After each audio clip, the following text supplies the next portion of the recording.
आप देख रहे हैं विचार क्रांति न्यूज। मैं विनोद भट्ट, सत्य की आवाज जनता के साथ। आइए एक नजर डालें आज की खबरों पर। ओम भूर्भुवः स्वः तत्सवितुर्वरेण्यं भर्गो देवस्य धीमहि धियो यो नः प्रचोदयात्। भाइयों बहनों, आज આપણે પ્રજ્ઞા પુરાણની અંદર ત્રીજા ખંડની અંદર 5મા અધ્યાયમાં વૃદ્ધ જનોનું મહાત્મ્ય એના વિશે આપણે ગયા વિડીયોમાં જોયું। આ વિડીયોની અંદર આપણે જાણીએ કે વૃદ્ધો, સિનિયર સિટીઝનો, એમનું પરિવારમાં, સમાજમાં શું મહત્વ છે એના વિશે આજે આપણે જાણીશું।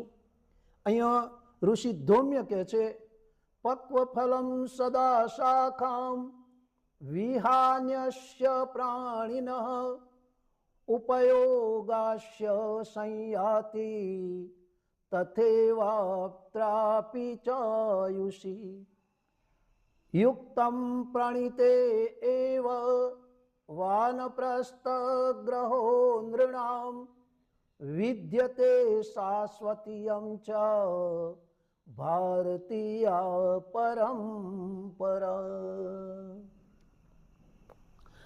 भारतीय परंपरा प्रमाणे आ वानप्रस्थ आश्रम ए अति महत्वपूर्ण अने जीवनનું लक्ष्य प्राप्त करी परमात्माने प्राप्त करवा माटेनो आ एक वृद्धजनोनो अंतिम पड़ाव छे। एना विषे जाणीए। पहला आओ गायत्री मंत्र एक साथे एक स्वरमा। ओम भूर्भुवः स्वः तत्सवितुर्वरेण्यं भर्गो देवस्य धीमहि धियो यो नः प्रचोदयात्।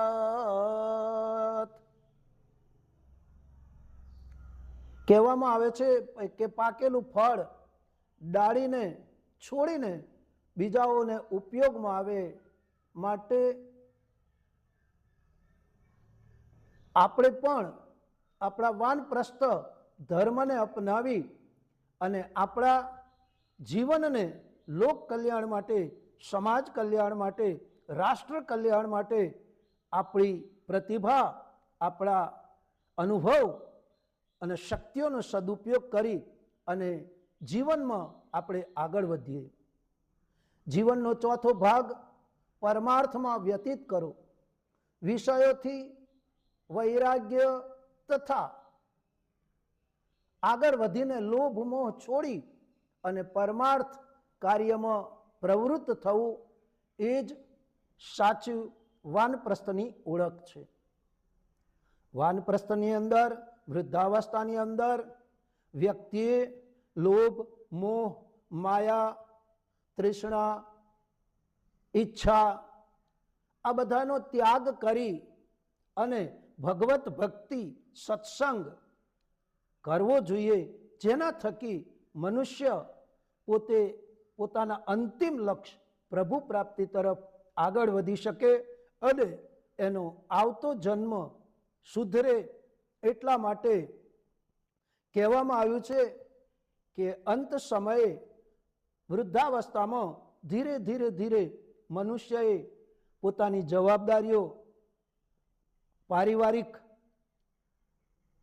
सामाजिक जवाबदारीओ ओछी करी અને અંતર્મુખી થઈ પરમાત્માની સાથે જોડાયેલા રહી પોતાના કર્મોને, પોતાના વિચારોને, પોતાની શક્તિઓને ભગવત કાર્યમાં, શ્રેષ્ઠ કાર્યોમાં, જન કલ્યાણમાં એને પ્રવૃત્ત કરી અને જીવનના લક્ષ્ય તરફ આગળ વધવામાં આવે।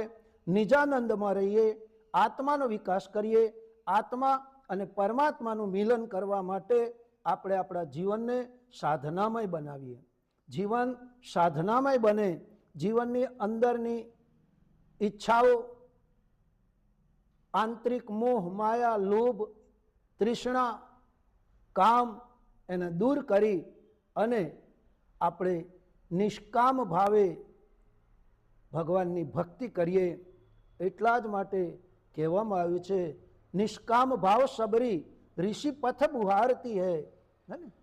સબરી પોતાના જીવનમાં નિષ્કામ ભાવથી એ ઋષિઓનો જે રસ્તો આશ્રમનો હતો એ દરરોજ સાફ કરતી હતી. પરિણામ એક સમય એવો આવ્યો કે એનું સમર્પણ, એની ભક્તિ, એની ઉંમર, એની વૃદ્ધાવસ્થા જોઈ અને ભગવાન રામને એની ઝૂંપડી